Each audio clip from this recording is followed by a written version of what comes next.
Voilà, soyez opportuniste. Deuxième conseil de Stéphane. On va finir en parlant comportement des épargnants, des épargnantes. Il faut miser sur plein de choses, mais surtout, un peu d'immobilier, là c'est ce que vous nous dites, mais plus largement le temps.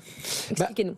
En fait, dans ce que je viens de dire sur les deux premières actualités, et puis en réfléchissant à ce qu'on allait se dire ce matin, on va parler finalement d'action. Et je lisais il y a 2 jours, encore une fois, un portrait de Warren Buffett que tout le monde connaît, 7e fortune mondiale, qui est vraiment, je pense, un modèle en termes d'investissement boursier depuis 70 ans, qui a toujours eu en tête la notion de temps. On investit lorsqu'on est Warren Buffett dans une entreprise à partir du moment où on est capable de la garder 10 ans dans son portefeuille si elle était décotée et qu'elle n'avait plus le droit d'être décotée. C'est-à-dire une pure valeur de croissance, c'est-à-dire une valeur de tendance. Donc aujourd'hui, que ce soit dans l'immobilier, dans la bourse, on atteint les plus hauts, mais pour autant, si on a du temps devant nous, il y a encore énormément de choses, que ce soit dans l'obligataire, dans les produits structurés.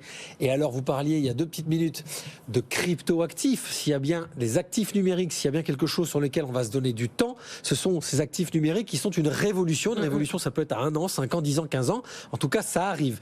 Donc aujourd'hui, l'année 2024, je pense que plus que jamais, étant donné quand même la complication de l'ensemble des secteurs de l'investissement, certains avec beaucoup d'opportunités possibles, d'autres où franchement il faudra être attentiste, plus que jamais s'il vous plaît, donnez-vous du temps. Là, je suis conseiller en gestion de patrimoine, vous allez me dire je défends forcément mon métier, on ne fait rien en intraday, on ne fait rien à très court terme, mais plus vous vous donnez du temps, plus vous vous donnez la capacité d'absorber des périodes de baisse et de profiter des périodes de hausse. Et finalement, de ne pas faire l'erreur qui est que dès que ça commence à baisser, on vend, et que quand ça monte trop, on achète, et plutôt d'avoir la possibilité de faire l'inverse et d'avoir une visibilité dans le temps, parce que le temps est le meilleur ami de l'épargnant.